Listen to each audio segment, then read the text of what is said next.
This is your Bolo Punch Boxing Hour, brought to you by George Rogie Insurance, www.bolopunchboxinghour.com, streaming to you live, as always, on ustream.tv.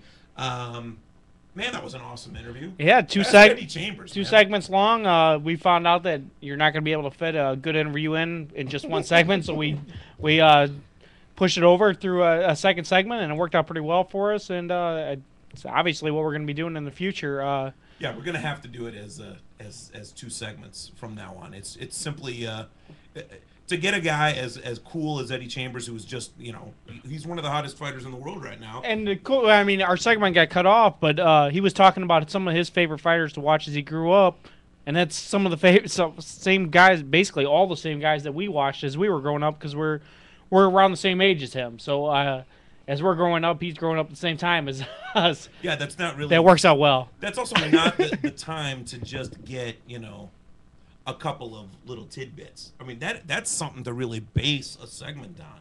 What fighters did this future champion love watching when he was growing up? We got to get him at the Hall of Fame and we've got to get him there. Peg him down for a half hour. Well, I might have to put some canvas together. Great, another painting to carry. Tim. Give me another easel. Easy. Easy. Don't encourage us. Holy sheet. Holy sheet. Special thanks to Eddie Chambers right there. That was awesome. That was a good time. Tomorrow night, Memphis, Tennessee, ESPN2 Friday Night Fights. One of my favorite fighters to watch live, Randall Bailey, taking on Freddie Figueroa, 12 rounds for the IBF Junior Welterweight Eliminator. Also, Mark Davis against Steve Gonzalez, 8 rounds, Junior Lights. Sean Porter against Eloy Suarez. And Dominic Wade against Luis Hodge. Make sure your TiVo's going to pick this one up, because I checked mine, and it actually was not picking it up because it was still to be announced. So it wasn't coming up as boxing, so I'm going to have to make sure it's on tomorrow at the time that it says. I mean, to be announced was at 8 o'clock, so obviously that's when it's going to be at 8 o'clock Central Time. Well, it was now, I don't know how yours was, but everything was to be announced earlier in the week. I think it was over the weekend. And then it's some stuff's to be announced now. See, all my stuff's back.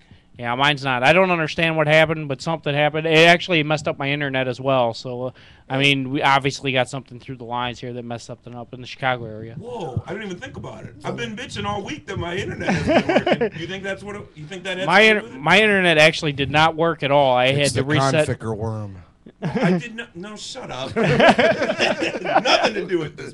That's what the guy at my internet provider told me. You must have got a virus, and I'm like, I did not get a virus, because I went in another room and I got online at the neighbor's house. Because he doesn't have the security block. Nessa said I didn't get a virus. It's an STD. Because I wore a condom. But definitely make sure that your TiVo is picking this one up. Oh, double, triple check, yeah. April 4th, Montreal on Showtime. My new favorite boxing network. I mean, I was brought up on HBO boxing. You and me both, man. We didn't watch Showtime. But what's cool unless Tyson was on. What's cool about Showtime is they got Showbox, which would be equal to Boxing After Dark on HBO. Yeah. But HBO, instead of having their main events like HBO has theirs on pay-per-view, Showtime just has them on their regular network instead of making you pay for a pay-per-view. and holy shit. And Showtime has great shows on. I mean, they have the up-and-coming fighters, which is kind of what Friday Night Fights is as well. And then they have the mainstream fighters on their championship boxing.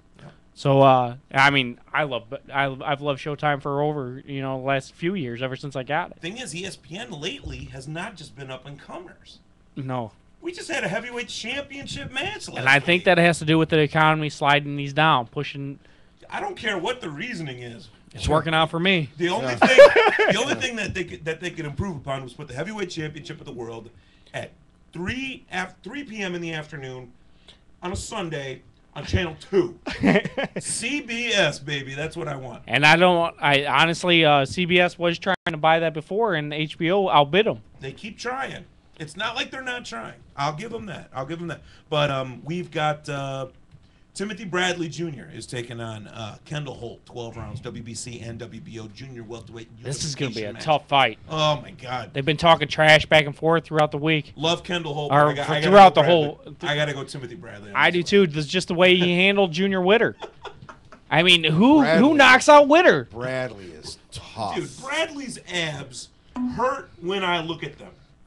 They look like when the gremlin is Mine are like that. And like that. and I don't think. I mean, No, I mean the top layer, Nestor. Oh, I'm sorry. Okay. and I don't actually think Ricardo Torres lost to Kendall Holt. He got caught with a headbutt. I mean, he did lose to him, but There was a punch mixed in there. yeah, but it's like a double Ask concussion. Commander Holyfield. It was a He'll tell you. combo. Knows all about It was a it. combo headbutt overhand right. So I mean, There you go. He went down. He didn't get up. There was a punch that landed. not that Holt wasn't down twice in that round. You know. It was the knockout punch that you're talking about, though. Yeah. And then Labrado Andrade. Yeah, one of the two guys named Andrade. Only this one pronounces it Andrade. I'm gonna pronounce it Andrade. wrong. I'm not even gonna try. You do it. But then Demetrius, the black kid from America, actually calls it Andrade. So that's cool. Whatever. Labrado Andrade is taking on Vitaly Sipko. 12 rounds, IBF super It's middleweight another eliminator. tough fight. These Love are the way- all crazy fights. Love the way he says that, don't you? Vitaly. Adrian Diakonu is taking on David Whittam. 8 rounds at light heavies. So I mean, you've got 3 marquee matchups there. Right, those are just their top 3 fights. You've got 3 more fights that night. That's an outstanding night. If you can make it out to this card in Montreal, it's worth paying. man. paying Yeah, it. that's a hell of a card. Get there. I mean, jeez. Vitaly Sipko, you know who's going to be in the corner with that? That's Malcolm Garrett. That's our boy from Laporte. Yeah, that If really this is guy a hell could of a speak card. English, we'd have him on next week.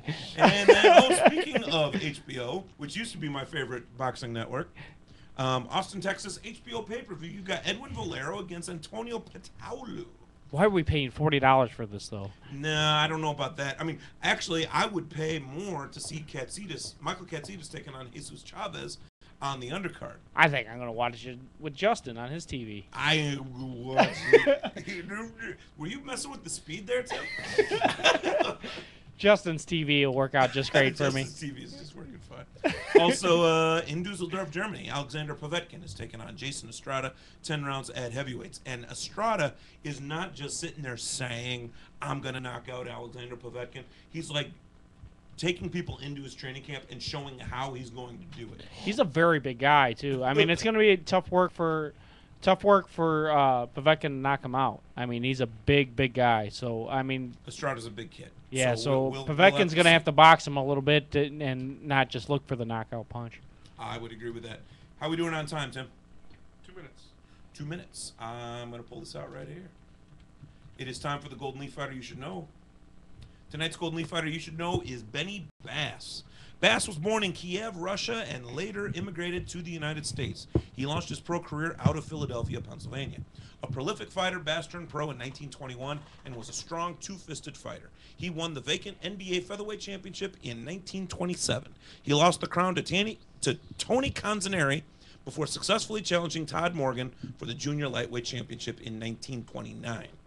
Following his successful title defense, he lost the crown to Kid Chocolate in July 15th, 1931. During a career that lasted until 1940, Bass registered over 200 fights and wins over such notables as Red Cochran, Joe Glick, Harry Forbes, Bud Taylor, and Johnny Jadek. He died in Philadelphia on June 25th, 1975. Born December 4th, 1904. He died June 25th, 1975. He was inducted into the International Boxing Hall of Fame of Canastone, New York in the year 2002. Tonight's Golden Leaf Fighter You Should Know, Benny Bass. Special thanks to Bernie Barmazal and to Dominic Basoli, both of 8 Count Promotions, for getting Emil and I credentials for their UIC Pavilion fights. Looking forward to their next event on the 25th or 24th. 24th down there. The ESPN crew's going to be in. Down there, fruiting that fights down there, you know. Terrific event. Terrific venue to watch fights in. Awesome. Loved it. And it's actually. Yep. Also, special thanks to Eddie Chambers and for Nestor Garza-Romero. Emil set up Levinsky Kegabine, Tim with the producer Patterson. I am your host, Chris Guzman, wishing you peace and punches. This has been your Bolo Punch Boxing Hour, brought to you by George Rogie Insurance, www.bolopunchboxinghour.com. Streaming to you live as always on Ustream.tv. Save us a ringside seat.